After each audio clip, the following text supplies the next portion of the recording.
আল্লাহ রাব্বুল আলামিন বলেন, ইন্নাল্লাযীনা ইয়াতলুনা কিতাবাল্লাহ ওয়া আকামুস সালাতা ওয়া আনফাকু মিম্মা রাযাকনাহুম সিররান ওয়া আলানিয়াতান ইয়ারজুনা তিজারাতান লান তাবুর। জোরে বলুন আল্লাহু আকবার।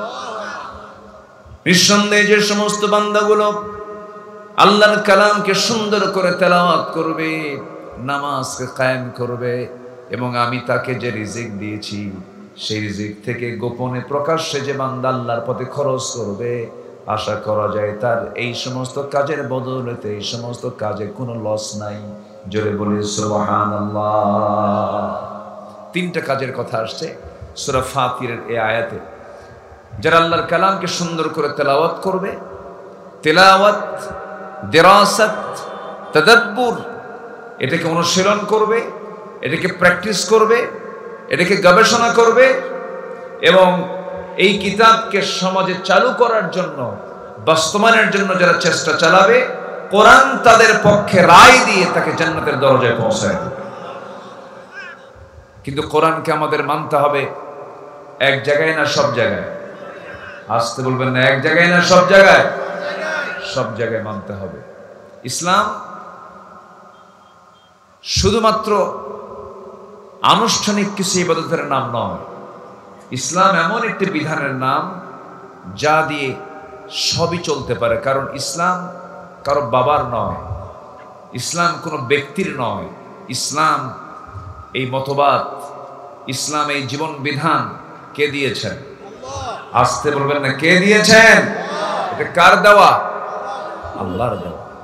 সম্মানিত ভাইরা, আমরা সফল যদি হতে চাই, আমরা পরামর্শ নেব কার? আসতে বলবেন না, পরামর্শ নেব কার? আল্লাহ যে সকল পরামর্শ দিয়েছেন কোন কিতাবে? এই কিতাবের ভিতরে। এই কিতাব শুধু ধর্মীয় কিতাব বললে ভুল হবে। যদি কেউ বলি এটা ধর্মীয় কিতাব, এটা ভুল কথা।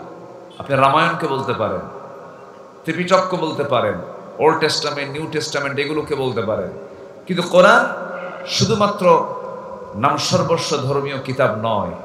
কোরআন হচ্ছে এমন একটি বিধানের নাম, সকল সমস্যার সমাধান নিশ্চিত করে দিয়েছে যে কিতাব, সেটার নাম হলো কোরআন। জোরে বলি সুবহানাল্লাহ। কোরআনটা কে নাজিল করেছেন? আল্লাহ নাজিল করেছেন। কোরআন শুধু যদি ধর্মীয় কিতাব হতো,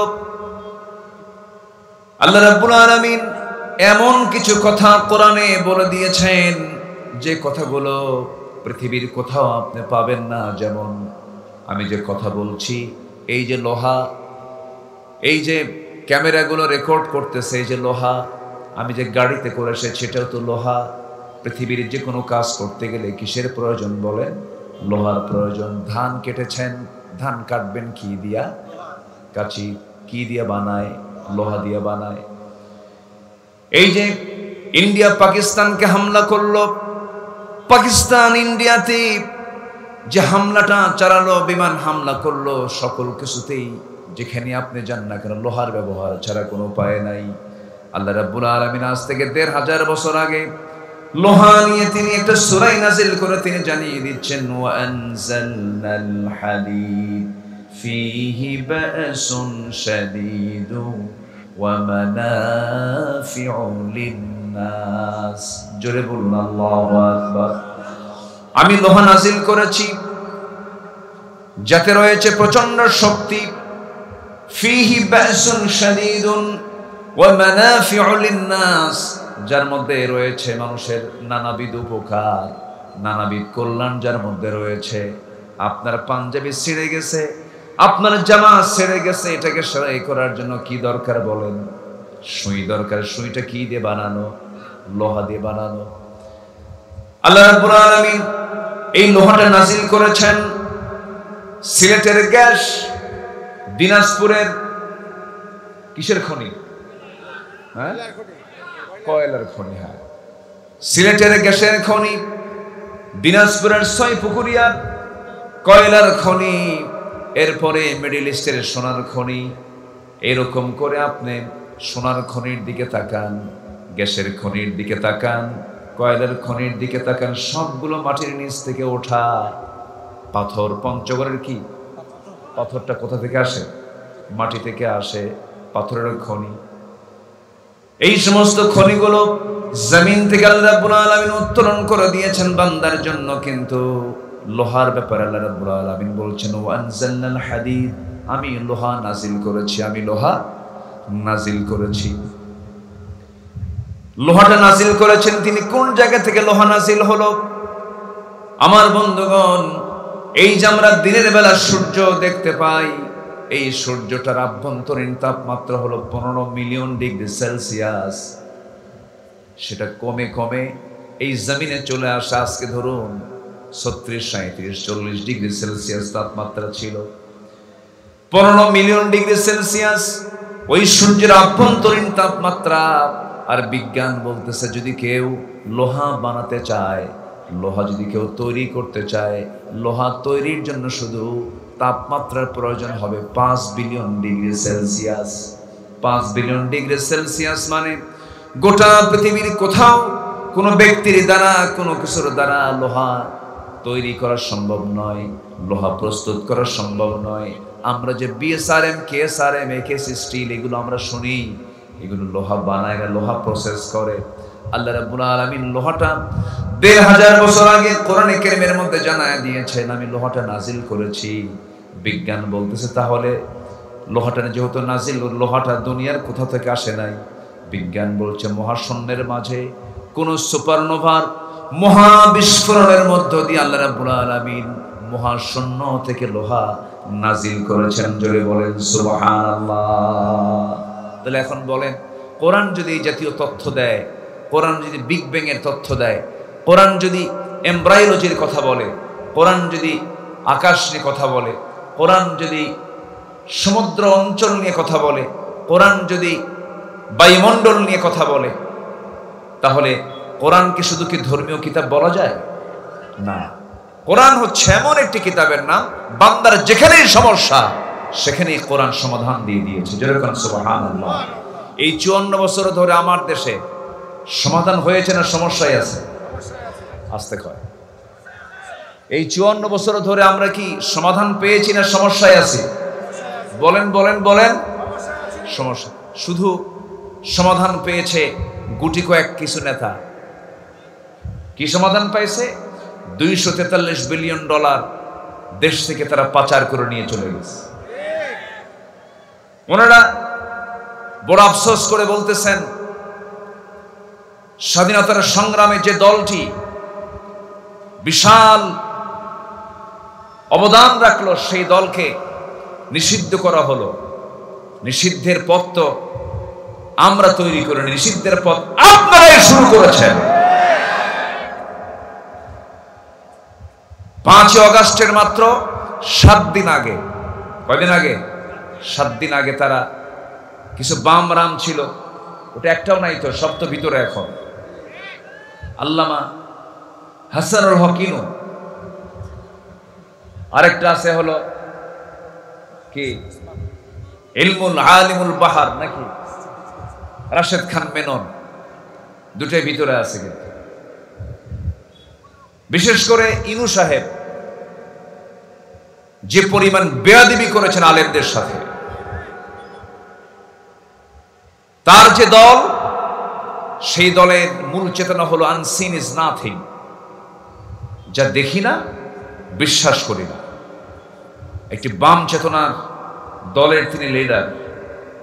উনি কিছু মনে হলেই উনি বলতেন আগুন সন্ত্রাসী, কিছু হলেই বলতেন জঙ্গি। তার মুখে 16 বছর শুধু জঙ্গির জিকির হয়েছে। জঙ্গির নাটক আর 9-10 মাস যাবত নাই। আছে কোনো নাটক? আছে নাই। নাটক হবে কেমনে? জঙ্গির নাটকের যারা নাট্যকার কিছু আছে দেশের জেলখানায়, আর মূল যে নাট্যকার তিনি বসে আছেন দিল্লিতে। রাগ করতেছেন নাকি? কি অসুবিধা আপনাদের? কোনো সমস্যা নাই তো? জোরে বলি ইনশাআল্লাহ। সমস্যা হলো আমার কিছু করার নাই। জেল টেল তো কম খাটি নাই। মুকিম ভাই, জেল টেল কি কম খাটা হয়েছে? 2018 সালে নির্বাচনের আগ দিয়ে কোনো কারণ নাই আমার বাড়ি ঘেরাও করা হলো। ঘেরাও করে রাত 3টার দিকে সালাম দিয়ে বলে, হুজুর থানায় চলেন। কেন? ওসি সাহেব আপনাকে সালাম জানিয়েছেন 4 দাওয়াত। রাত 3টে 4 দাওয়াত নিয়ে চলে গেল। বসলাম। ওসি মহোদয়ের বাড়ি আপনাদের আশপাশ জেলায়, বেচারা ভদ্র মানুষ। সম্মান করলেন, সালাম দিলেন। বলতেছে, হুজুর কি বলবো, বেয়াদবি হলে মাফ চাই, আমার মাফ করে দিয়েন। উপর থেকে চাপ থাকে, কি করব, কিছু করার নাই, বউ বাচ্চা আছে। এখন ইমান কি বলে, জীবন তো বাঁচানো ফরজ। হুজুর আমরা মাফ। আমি বললাম যে জীবন বাঁচানো তো ফরজ আর ইমান বাঁচানো নফল। আমারে আরো কিছু মামলা টামলা দিয়া, হ্যান্ডক্যাফটা লাগায় দিয়া কোর্টে চালান দিয়ে দিল। কোর্টে গেলাম। কোর্টের যিনি জজ আমার দিকে তাকা, জিব্বায় কামড় মেরে, হাই রে কি কাম করছে। কিন্তু মামলার ধারা জামিন অযোগ্য, হাজতে পাঠায় দিল, জেলখানায় পাঠায় দিল। জেলখানার ভিতরে ঢুকলাম। ঢুকিয়ে দেখি এক মুরব্বী, আশীর্ধ বয়স, 85-র কাছাকাছি বয়স, চামড়া টামড়া কুচকে গেছে, চোখেও কম দেখে। তুমি আমাকে দেখেই একদম মূল ফটকে দাঁড়ানো, আমাকে দেখে লম্বা একখান সালাম দেবেন, হুজুর আপনি জেলখানায় ঢুকছেন, খুব খুশি হলাম। তো বললাম, জেলখানায় ঢুকলে কি খুশি হয়? তুমি বলতেছে, হুজুর মাহফিলে যাই, আলোচনা শুনি, কতবার চেষ্টা করছে আপনার সঙ্গে একটাবার মোসাফা করব, কিন্তু সুযোগটা মেলেনি হুজুর। আজকে আল্লাহ পাক কত সুন্দর মিলায় দিচ্ছে। আপনার জন্য দোয়া করি, আপনি জেলখানায় থাকেন। চাচা একটু মানে ঠোঁটকাটা মানুষ। তো বললাম, চাচা আপনি জেলখানায় কেন, আপনি কোন অকাম করছেন? কে বলতেছে, বাবাজি বোমা হামলা, বোমা হামলা, মানে ওনার নামে দিছে হলো বোমার মামলা। তো বললাম, আপনার নামে এই মামলা কেন হলো? কে বাবা আমি নাকি বোমা মারছি। কে দেখো তো বাবা, আমার এই কাপা কাপা হাত চলে না, এই হাতে যদি আমি বোমা মারতে যাই, সেই বোমা কি মানুষের গায়ে লাগবে না আমার গায়ে লাগবে? এই হলো চিত্র। 16 বছর বিভিন্ন নাটক আমরা দেখেছি, কিন্তু একটা কথা সত্য, ইসলামকে যদি আক্রমণ না করা হতো, কোরআনকে যদি আক্রমণ না করা হতো, মাহফিলকে যদি আক্রান্ত না করা হতো, আলেমদের গায়ে যদি হাত না দেওয়া হতো, গজব নাযিল হতো না ওদের উপরে। কথা ক্লিয়ার? কথা ক্লিয়ার? একটা বিষয় মাথায় রাখবেন, ইসলাম কারো না, ইসলাম কার? 7 দিন আগে নির্দিষ্ট দলকে শুধু তারা নিষিদ্ধ করেনি।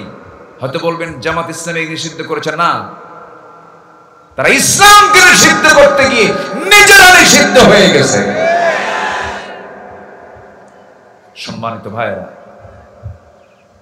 হ্যাঁ রাজনীতি করবেন না কেন? করবেন। $243 বিলিয়ন দেশে ফেরত আনেন। আমাদের কলিজার টুকরা 2000 সন্তানকে রাজপথে শহীদ করা হলো, তাদেরকে জীবিত ফেরত দেন। আমি নিজের চোখে দেখা, র্যাবের হেলিকপ্টার থেকে বৃষ্টির মতো ব্রাশ ফায়ার করা হচ্ছিল। মা বেলকনিতে দাঁড়িয়ে দৃশ্যগুলো দেখতেছে, ছোট্ট সন্তান মার পাশে দাঁড়ায় আছে, একটা গুলি এসে ছোট্ট সন্তানের বুক ঝাঁঝরা করে দিয়ে গেল। এটার নাম স্বাধীনতা? যে জনগণের টাকায় গুলি কেনা হয় আর সেই গুলি জনগণের দিকে তাক করে মারা হয়, গজব এমনি নাযিল হয় নাই, ঠিক কিনা? এগুলো ফেরত দিয়ে দেন। সবকিছু করবেন না কেন? সবার অধিকার আছে, কিন্তু প্রত্যেকটা হত্যার বিচার বাংলার জমিনে হতে হবে। হওয়ার দরকার আছে না নাই বলেন? বিশেষ করে আল্লামা সাঈদীকে পরিকল্পিত নাটক সাজিয়ে 2023 সালের 14 অগাস্টে জেলখানা থেকে হসপিটালে নিয়ে বিষ প্রয়োগ করে তাকে শহীদ করা হয়েছে। সকল হত্যার বিচারের পূর্বে আল্লামা সাঈদীর খুনের সঙ্গে যারা জড়িত, তাফসীর মাহফিলের এমন প্ল্যাটফর্ম থেকে সুস্পষ্ট ভাষায় জানান দিতে চাই, অবিলম্বে তাদেরকে গ্রেফতার করে চূড়ান্ত শাস্তি নিশ্চিত করা হোক। এই মতের পক্ষে রাজি আছেন কারা কারা? হাত উঁচু করে দেখান মুসলমান।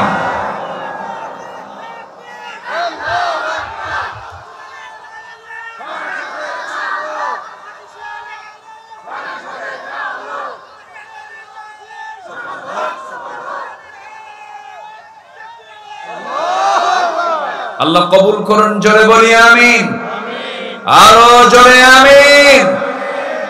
সম্মানিত ভাইয়েরা, আমরা মাহফিলে এসেছি কোরআন শোনার জন্য, নিজের জীবনকে সুন্দর করে ঢেলে সাজানোর জন্য, ভুল হলে সংশোধন করার জন্য, এই তো নাকি? আমি কিছু কথা আপনাদের সামনে রাখতে চাচ্ছি। আমরা কি শুধু শুনতে এসেছি না আমল করতে এসেছি? আমল করার নিয়তে এসেছি। জোরে বলি ইনশাআল্লাহ। আল্লাহর কাছে সফল হওয়ার জন্য এক নম্বর কাজ হলো আমাকে আপনাকে ঈমান আনতে হবে ভালো করে। কি আনতে হবে বলেন তো? মোটামুটি কোরআনের আলোকে সফলতার শর্তাবলী আল্লাহ পাক যত জায়গায় বলেছেন, এর মধ্যে মোটামুটি 10টা শর্ত যদি কোনো বান্দা পূরণ করে, সে ব্যক্তি সফল হয়ে জান্নাতে চলে যায়। জোরে বলি সুবহানাল্লাহ। এর মধ্যে এক নম্বর পুঁজি কি আনা বলেন? জোরে বলেন, আরো জোরে, আরো জোরে।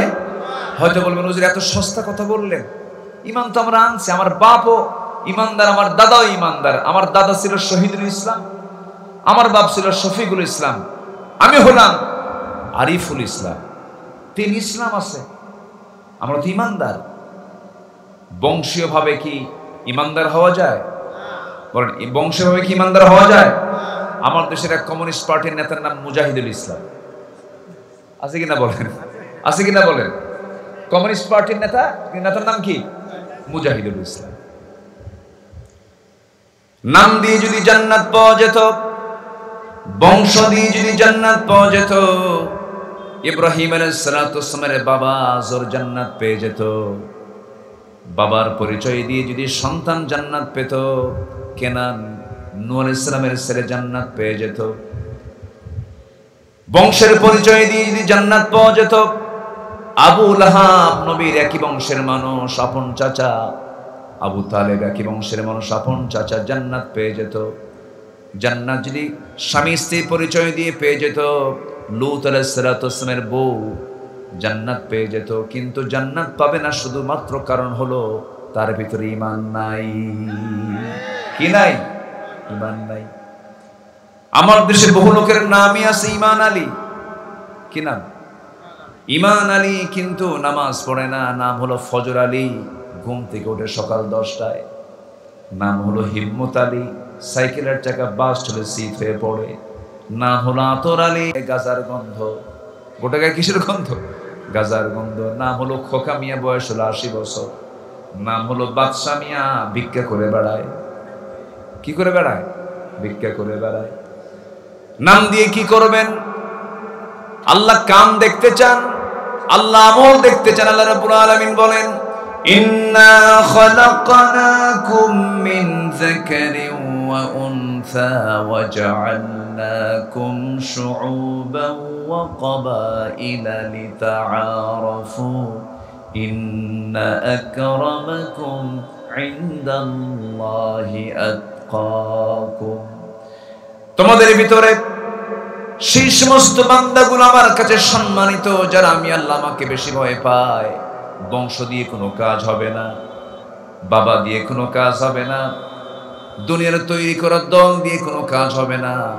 আল্লাহর কাছে নাজাত পাওয়ার জন্য এক নম্বরে পুঁজি হলো ঈমানটা ভালো করে আনতে হবে। আমরা ঈমান আনবো। জোরে বলি ইনশাআল্লাহ, আরো জোরে বলি ইনশাআল্লাহ। আমার বন্ধুগণ, ঈমান কাকে বলে? আমার দেশে বহু ঈমানদার আছে, ঈমানের দাবি করে কিন্তু সারা বছর নামাজ পড়ে না, দিনটাকে মেনে চলে না, রমজান মাসে রোজাটা পর্যন্ত রাখে না। দুঃখে বুকটা ফেটে যায়। দেশ স্বাধীন হয়েছে ৭১, আজকে ২০২৫ সাল, ৫৪ বছর চলতেছে। আল্লাহ রাব্বুল আলামিন কোরআনে কারীমের বহু জায়গায় দিন কায়েমের কথা বলেছেন। দিন কায়েম যেখানে থাকবে সেখানে নামাজ কায়েম থাকবে। আল্লাহ রাব্বুল আলামিন জাহান্নামে যাওয়ার যতগুলো কারণের কথা বলেছেন, এক নাম্বার কারণ বলেছেন নামাজ যারা নষ্ট করবে, ফাখালাফা মিন বাদিহিম খালফুন আদাউস সালাহ ওয়াত্তাবাউশ শাহাওয়াত ফাসাউফা ইয়ালকাউনা গায়্যা। মা সালাকাকুম ফি সাকার ক্বালু লাম নাকু মিনাল মুসাল্লিন। জাহান্নামে যাওয়ার এক নাম্বার কারণ হলো নামাজ। আর আল্লাহ এদিকে বলছেন যারা রাষ্ট্রে ক্ষমতা পাবে, যাদের হাতে পাওয়ার আসবে, তাদের এক নাম্বার কাজ হলো তারা যদি মুসলমান হয়, রাষ্ট্রীয় পর্যায়ে তারা জাহান্নাম থেকে বাঁচার জন্য এক নাম্বার নামাজ ভিত্তিক রাষ্ট্র ব্যবস্থা গড়ে তুলবে। আজকের এই 54 বছর চলছে, কত সরকার আসলো গেল, কেউ 25 বছর, কেউ 16 বছর, কেউ 9 বছর। মুঈনুদ্দিন ফখরুদ্দিনরা কয়েক বছর সবাই চালালো। কেন কোনো যাওয়া নাই? বসেন, শেষ করে দেব, বসেন। না না না না, আমি যেতে দেবো না। আপনি মুকিম, আমি মুসাফির, বসেন। মুকিম কি মুসাফিরে থুইয়া যায়? উনি মুকিম। মুকিম মানে কি জানেন? স্থায়ী, স্থানীয়। ওনার নামও মুকিম, উনি আজকে মুকিম। আমি হলাম মুসাফির। আমি কি? মুসাফির। তো মুকিম মুসাফিরে থুইয়া যাওয়া কি মানান না বেমানান? উনি থাকবে ইনশাআল্লাহ, ওনাকে দিয়ে শেষ দোয়া করাই দেবো ইনশাআল্লাহ। আমি কি আলোচনা চালাবো? কোনো সমস্যা নাই তো? জোরে বলি ইনশাআল্লাহ। কেউ চালাইলো 25 বছর, কেউ চালালো 16 বছর, কেউ চালালো 9 বছর, 2 বছর 3 বছর করে চালালো। সব দেখা শেষ। কেউ নামাজের বিল আজ পর্যন্ত সংসদে তারা উত্থাপন করতে পারে নাই।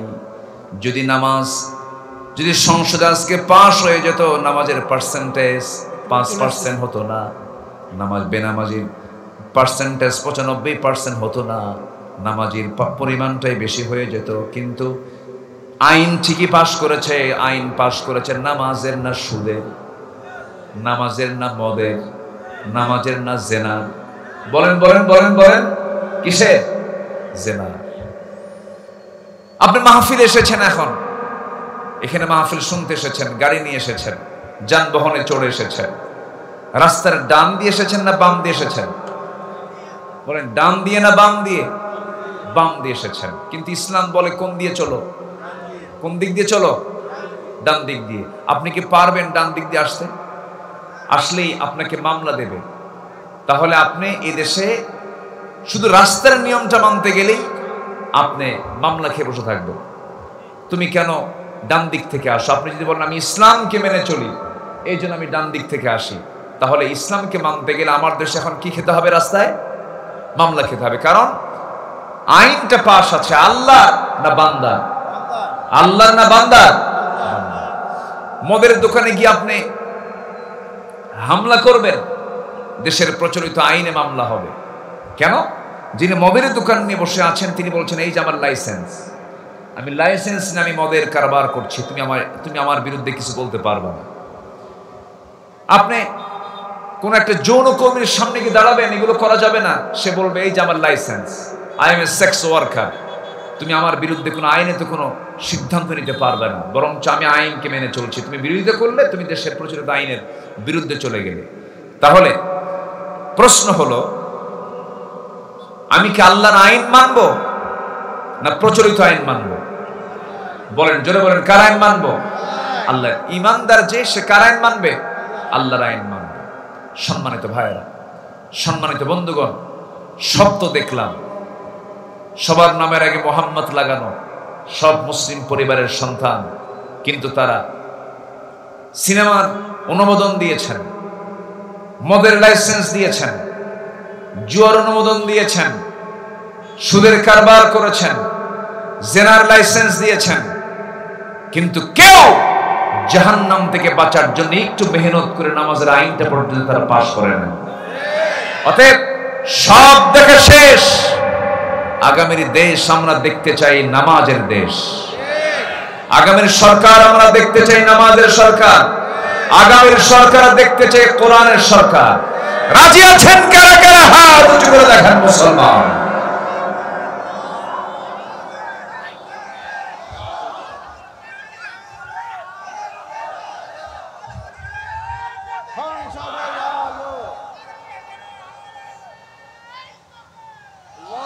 আল্লাহ কবুল করুন। জোরে বলে আমিন। আরো জোরে আমিন। জাহান্নাম থেকে বাঁচতে হলে 1 নাম্বার কি করতে হবে বলেন? নামাজ। বলেন কি কি কি আদায় করতে হবে? নামাজ। কয় ওয়াক্ত? আসতে বলবেন না, কয় ওয়াক্ত নামাজ? 5 ওয়াক্ত নামাজ। ঈমান আছে, নামাজ নাই, কাম হবে না। আবার নামাজ আছে, ঈমান নাই, তাও কাম হবে না। কারণ আমার দেশে কিছু নামাজি আছে, তারা ওযু ছাড়া নামাজ পড়ে। মনে আছে কিনা আপনাদের শাহবাগে কিছু কিছু জানাজাও হয়েছে, আমরা দেখেছি।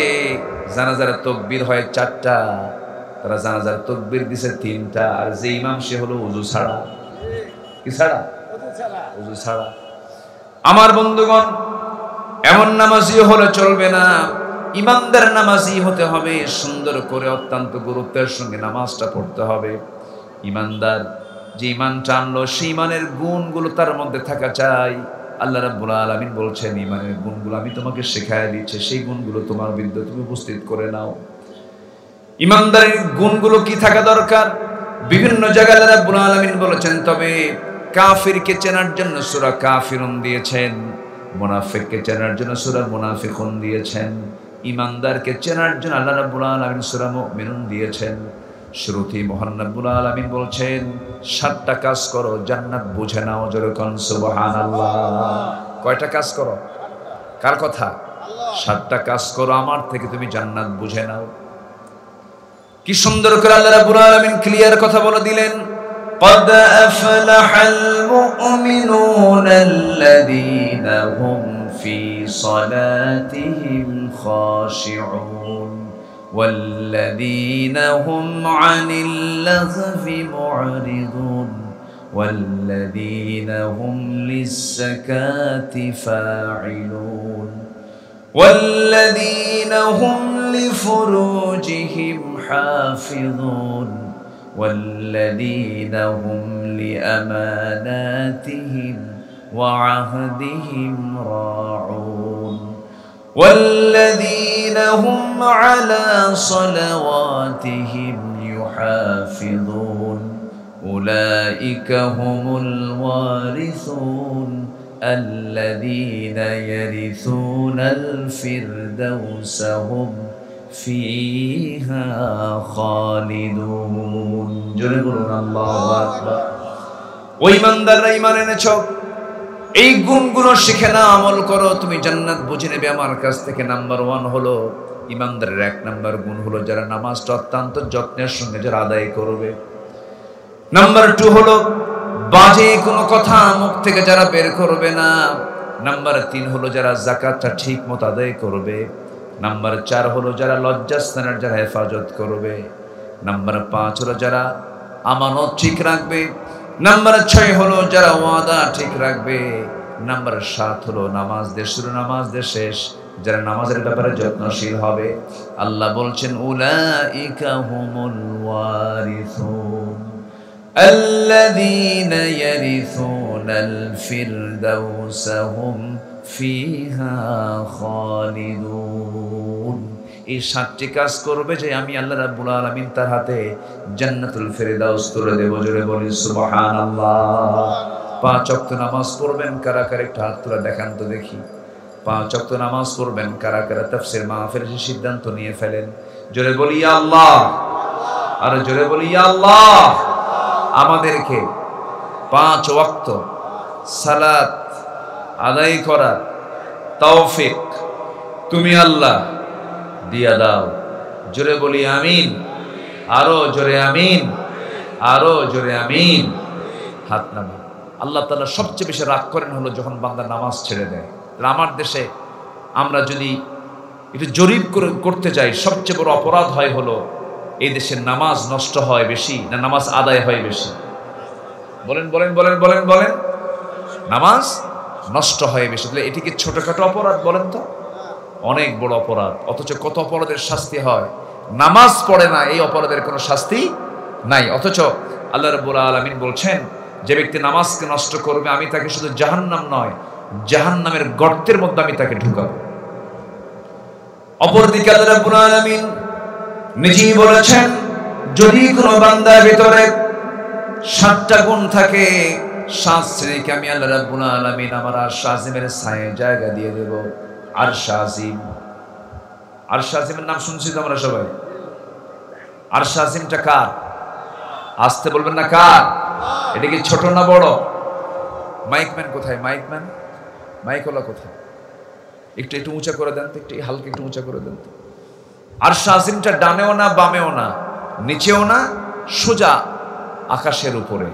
কয় আকাশের উপরে বলেন তো? 7 আকাশের উপরে। 7 আকাশ দেখা তো দূরের কথা, আমরা তো এক আকাশই দেখতে পাই না। আমরা হয়তো ভাবি যে আকাশের কালার বুঝে নীল, কিন্তু না। ওয়াসসামাই যাতির রাজা, ওয়াসসামাই যাতির রাজা, অর্থাৎ আকাশের যে নির্দিষ্ট কালার, এটা আমার আপনার জানা নাই।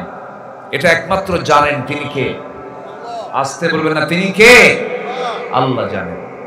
এই একটা আকাশই আজ পর্যন্ত কোনো বান্দা স্পর্শ করতে পারেনি। কতদূর পর্যন্ত গিয়েছে আমরা সবাই জানি। চাঁদের দেশে নীল আর্মস্ট্রংরা 70 দশকে গিয়েছিলেন। এরপরে মঙ্গল গ্রহে নাসা থেকে কিছু বিজ্ঞানী মঙ্গল গ্রহে গিয়েছেন। এই দুটো জায়গায় মানুষ যেতে পেরেছে। সূর্যের কাছে তো যাওয়া সম্ভবই না। সূর্যের কাছে যাওয়া সম্ভব, কারণ সূর্যের যে তাপমাত্রা, সেই তাপমাত্রায় মানুষের সেই জায়গায় কি পৌঁছা সম্ভব? সম্ভব না। তাড়াতাড়ি, হ্যাঁ। সম্মানিত ভাইয়েরা, মানুষ চাঁদে গেছে, মঙ্গল গ্রহে গেছে। মানুষ যদি মনে করে চাঁদ দেখলাম, মঙ্গল গ্রহ দেখলাম, একটু তারকা দেখতে চাই। এই তারকাগুলো আমরা যা দেখি, এই তারকার যে আকার, যে সূর্য পৃথিবী থেকে 13 লক্ষ গুণ বড়। এক একটা তারকা আছে সূর্যের চাইতে 33 কোটি গুণ বড়। জোরে কোন সুবহানাল্লাহ। এই অসংখ্য তারকাগুলো যখন আবার ব্ল্যাক হোলের মধ্যে চলে যায়, ব্ল্যাক হোলের মধ্যে চলে গেলে পরে এই তারকাগুলো ছোট্ট বাচ্চার মুখে চকলেট দিলে যেমন নিমিষেই শেষ হয়ে যায়, ওই তারকাগুলো হেরে যায়। এত বড় ব্ল্যাক হোল। আল্লাহু আকবার। সবকে চালান, আসতে বলে সবকে চালান, আল্লাহ চালান। যদি কোনো বান্দা মনে করে আমি তারকার দেশে ঘুরতে যাব, পৃথিবীর সবচেয়ে নিকটবর্তী তারকা হলো প্রক্সিমা সেন্ট্রাই। প্রক্সিমা সেন্ট্রাই যদি কেউ যেতে চায়, পৃথিবীর কোনো সাধারণ কোনো যানবাহন দিয়ে গেলে চলবে না, বিমান চলবে না, পৃথিবীর কোনো কপ্টার চলবে না, নভোযানে চেষ্টা করা যেতে পারে। লেটেস্ট নভোযান হলো অ্যাপোলো 11। অ্যাপোলো 11 এর ঘন্টার গতি হলো 39,000 কিলোমিটার। 39,000 কিলোমিটার বেগে যদি কেউ রওনা দিয়ে দেয় পৃথিবী নামক এই জায়গা থেকে তারকার উদ্দেশ্যে, পৃথিবীর সবচেয়ে নিকটবর্তী তারকায় যেতে তার সময় লেগে যাবে 1,15,000 বছর মাত্র। যাবেন কারা কারা? হাত তোলে। সম্ভব? আসতে কয় সম্ভব? সম্ভব না। তাহলে 1,15,000 বছর শুধু এই তারকার দেশে যেতে সময় লাগবে। আর আল্লাহ বলছেন আমি 7 শ্রেণীকে আরশ আজিমের ছায়ে জায়গা দেব। এর মধ্যে একটা শ্রেণী হলো যার দিলটা সর্বক্ষণ মসজিদের সঙ্গে লটকানো থাকবে। জোরে বলে সুবহানাল্লাহ। তাহলে আমি ইমানদার দাবি যদি করি, তাহলে আমার দিল লটকানো থাকবে কিসের সাথে? মসজিদের সাথে। আমার প্রিয় জায়গা কোথায় হবে? বাড়ি না মসজিদ? বলেন বলেন বলেন বলেন। ইমানদারের প্রিয় জায়গা কোথায়? মসজিদ। মসজিদ হবে প্রিয় জায়গা, কারণ আল্লাহ রাব্বুল আলামিন ওই মসজিদের সঙ্গে ঝুলন্ত রাখা দিলকেই জান্নাতের মেহমান বানাবেন, আরশ আজিমের মেহমান বানাবেন, আরশ আজিমের ছায়ায় তাকে জায়গা করে দিবেন। এরপরে আল্লাহ রাব্বুল আলামিন নামাজ যারা পড়বে তাদের জন্য জান্নাতের ওয়াদাও করেছেন। আবার নামাজ পড়বে মানুষকে খুশি করার জন্য তাদের জন্য জাহান্নামের ওয়াদাও করেছেন। ফাওয়াইলুল লিল মুসাল্লিন আল্লাযীনা হুম আন সালাতিহিম সাহুন আল্লাযীনা হুম ইউরাউনা ওয়া ইয়ামনাউনাল মাউন। ধ্বংস হোক ওই সমস্ত মুসল্লি যারা লোক দেখানো নামাজ পড়ে, যারা অবহেলা করে নামাজ পড়ে, তাদের নামাজ কবুল আল্লাহ পাক কখনো করবেন না। কিন্তু কিছু নামাজির নামাজ আল্লাহ রাব্বুল আলামিন তাকে জান্নাত দিয়ে বুঝায় দিবেন। জোরে কোন সুবহানাল্লাহ। নামাজের মতো নামাজ পড়তে হবে।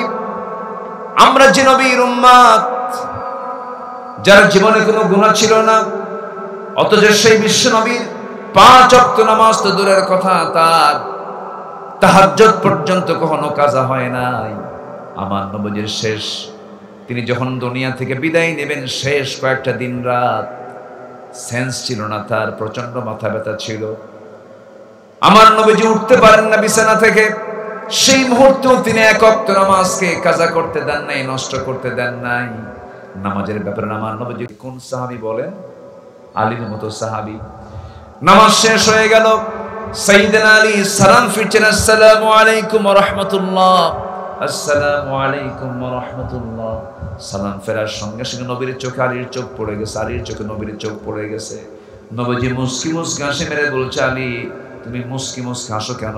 হুজুর আপনি যে কারণে আমিও সেই কারণে। যেরকম সুবহানাল্লাহ। আমার নবীজি বললেন, আলী তোমার মতো মানুষের যদি এমনটা হয়, নামাজের মধ্যে যদি দুনিয়ার কথা মনে হয়, তুমি কেমন করে বলে নামাজ কবুল হবে না? নামাজ কবুল হবে। হঠাৎ করে যদি কোনো ভুল কাজ করে ফেলে দেয়, কোনো ওয়াজিব কাজ ছুটে যায়, শেষ বৈঠকে বসে ডান দিকে সালাম ফিরে তাশাহুদের পর 2টা সহসিজদা দিয়ে দিবে, পেনাল্টি দিবে 2টা। আমি আল্লাহ তার ভুলের নামাজকে সংশোধন করে কবুল করে নেব। আল্লাহ কোনো বান্দাকে জাহান্নাম দিতে চান না। আল্লাহর সব বান্দা জান্নাতে যাক এটাই চান, কিন্তু বান্দা জাহান্নামে যাবে আল্লাহর কারণে নয়, বান্দার দোষে জাহান্নামে চলে যাবে। আমার বন্ধুরা, আবার আলীর নামাজকে আমরা অবহেলার চোখে দেখবো না। তিনি অত্যন্ত মনোযোগী মুসল্লি ছিলেন। এত মনোযোগী মুসল্লি তিনি ছিলেন, জিহাদের ময়দানে অংশগ্রহণ করতে গিয়ে তার পায়ের মধ্যে কাফেররা তীর মেরে দিল। সেই তীরটা সহজেই ঢুকে যায়, কিন্তু তীরটা সহজে বের হয় না, উল্টা দিকে টানা যায় না। এই তীরটা যখন মেরে দিয়েছে, তার পা থেকে কেউ তীরটা বের করতে পারে না। তিনি চিৎকার করে কান্নাকাটি করছেন। সাহাবায়ে কেরাম গিয়ে বলছেন, হুজুর কি করা যায়? রাসূল বলছেন, আমার সাহাবীরা শোনো, আমি জানি আমার আলীর নামাজের মধ্যে কি মনোযোগিতা আছে। আমার আলী যখন নামাজে দাঁড়ায়া যাবে, নামাজের অবস্থায় তোমরা তার পা থেকে টান মেরে তীরটা বের করে নিবা। সাইয়েদনা আলী নামাজে দাঁড়ায় গেলেন, নামাজ শুরু করে ফেলেছেন। পিছন দিকে সাহাবীরা নবীর পরামর্শ নিয়ে তার পা থেকে টান মেরে তীরটা যখন বের করতেছিলেন, গোশত ছিঁড়ে ছিঁড়ে রক্তগুলো গড়ে গড়ে পড়ছিল, গোশতগুলো ছিঁড়ে ছিঁড়ে আসতেছিল। কিন্তু নামাজের মধ্যে সাইয়েদনা আলী বিন্দু পরিমাণ কোনো আওয়াজ করেন নাই, চুল পরিমাণ কোনো আওয়াজ বের হয় নাই। সালাম ফেরা শেষ করেছেন। সালাম ফেরা শেষ করার পরে তিনি বললেন, ভাইরা, যন্ত্রণার সেই বিদ্ধ তীরটা তোমার পায়ের মধ্যে দেখছি না, নামাজের আগে যা ছিল।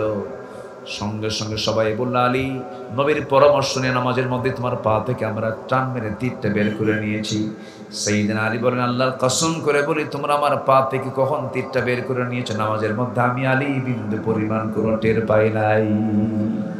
জোরে বলি সুবহানাল্লাহ, আরো জোরে বলি সুবহানাল্লাহ।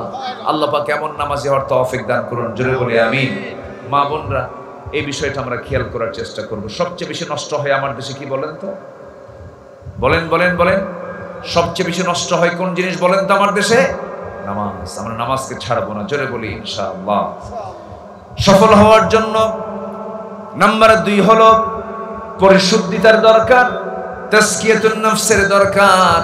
নামাজ হলো, রোজা হলো, হজ হলো, দান সাদকা হলো, সবকিছু হলো, কিন্তু মূল লক্ষ্য হলো মানুষ যেন খুশি হয়। আমি দান করছি, আমাকে দানবীর বলুক। আমি হজ করছি, আমাকে আলহাজ বলুক। এরপরে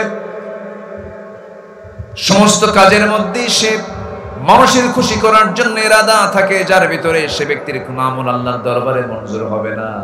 এই জন্য কাল কিয়ামতের ময়দানে বহু শহীদ ধরা খেয়ে যাবে, বহু নামাজি ধরা খেয়ে যাবে, বহু আলেম ওলামা ধরা খেয়ে যাবে। এই জন্য আল্লাহ রাব্বুল আলামিন বলেন, কোন বান্দা সফল হবে, কোন বান্দার জন্য সাকসেস, সফলতা। قد أفلح من تزكى وذكر اسم ربه فصلى। যে ব্যক্তি নফসকে শুদ্ধ করতে পেরেছে, সেই ব্যক্তি হলো সফল কাম। জিনার কাছে যাব না, চুরির কাছে যাব না, সুদের কাছে যাব না, হারাম কোনো পন্থা অবলম্বন করব না। এই যে আমি নিজের নফসের বিরুদ্ধে আমি অবস্থান নিয়েছি, ওই নফসের জন্য আল্লাহ রাব্বুল আলামিন জান্নাতের ঘোষণা দিয়েছেন। জোরে বলি সুবহানাল্লাহ। নাম্বার 3 হলো সত্যবাদী হওয়া। কি হওয়া? সত্যবাদী হওয়া। ইমানদার কখনো মিথ্যাবাদী হবে না, ইমানদার কখনো মিথ্যার পক্ষে সাক্ষী দেবে না। মরে যাবে, সত্যের পথ সে ছাড়বে না। নাম্বার 4 হলো তাকওয়া অর্জন করা। তাকওয়াটা কি? তাকওয়া হলো বেঁচে থাকা সকল হারাম কাজ থেকে নিজেকে বাঁচিয়ে রাখা।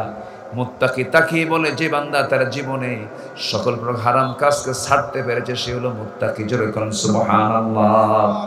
আল্লাহ রাব্বুল আলামিন বলেন وَمَن يُطِعِ اللَّهَ وَرَسُولَهُ وَيَخْشَ اللَّهَ وَيَتَّقِهِ فَأُولَئِكَ هُمُ الْفَائِزُونَ। জোরে বলুন আল্লাহু আকবার। তাকওয়া অবলম্বন করবে যে সফল হবে সে। নাম্বার 5 হলো ধৈর্যশীল হতে হবে। যে কোনো কাজে, যে কোনো ইবাদতে, যে কোনো সিদ্ধান্তে, যে কোনো নেতৃত্বে, সব জায়গায় কাজ আগে না ধৈর্য আগে? বলেন কি আগে? বলেন। ধৈর্যের সঙ্গে আল্লাহ রাব্বুল আলামিন সম্পর্কের কথা বলেছেন। আল্লাহ রাব্বুল আলামিন নিজেই বলছেন তুমি ধৈর্যশীল হতে পারো, বিমা সাবারু আন্নাহুম হুমুল ফাইজুন। জোরে বলুন আল্লাহু আকবার। নাম্বার 6 হলো আল্লাহ এবং রাসূলের আনুগত্য করতে হবে জীবনের সকল জায়গায়, সে ব্যক্তি মহাসফল হবে। ও মাইয়ুতিইল্লাহা ওয়া রাসূলাহু ফাকাদ ফাযা ফাওজান আযীমা। নাম্বার 7 হলো সৎ কাজের আদেশ দেবে যারা, অসৎ কাজের নিষেধ করবে যারা, তারা সফল হবে। তারা একমাত্র সফল কাম হবে। আল্লাহ রাব্বুল আলামিন বলেন ওয়াল তাকুম মিনকুম উম্মাতুন ইয়াদউনা ইলাল খায়রি ওয়া ইয়া'মুরুনা বিল মা'রুফি ওয়া ইয়ানহাউনা 'আনিল মুনকার ওয়া উলাইকা হুমুল মুফলিহুন। জোরে বলুন আল্লাহু আকবার। নাম্বার 8 হলো তওবা করা। তওবা করে ইমানদারের সবচেয়ে বড় গুণের একটা অন্যতম গুণ, যখন কোনো বান্দা সময় পাবে সঙ্গে সঙ্গে বলে ফেলবে আস্তাগফিরুল্লাহ। যখন সে চান্স পাবে তখন সে আল্লাহর কাছে চোখের পানি ফেলে ফেলে কেঁদে বলবে আল্লাহ অমুক গুনাহ করেছে আর জীবনে এই গুনাহ করব না, অমুক মিথ্যা কথা বলেছে আর জীবনে মিথ্যা কথা বলবো না। যে বান্দা ফিরে আসবে আল্লাহর পথে ওই বান্দার জীবনে কোনো গুনাহ থাকে না, বলেছেন মুহাম্মদ সাল্লাল্লাহু আলাইহি ওয়াসাল্লাম, আত-তাইবু মিনাজ যামবি কামান লা যামবা লা। নাম্বার সর্বশেষ নাম্বার 9 হলো যে বিষয়টা আমি বলে ফেলেছি, প্রকৃত মুমিন হওয়া। মুমিনদের 7টা গুণ যার মধ্যে থাকবে। এই 9টা পয়েন্ট আল্লাহ রাব্বুল আলামিন 9 জায়গায় কথা বলেছেন। এই 9টা বিষয়ে যে বান্দা সচেতন থাকবে আল্লাহ রাব্বুল আলামিন বলেন সেই বান্দাই হলো মহা সাফল্যবান। জোরে বলে সুবহানাল্লাহ। আল্লাহ কবুল করুন। জোরে বলে আমিন। আরো জোরে আমিন।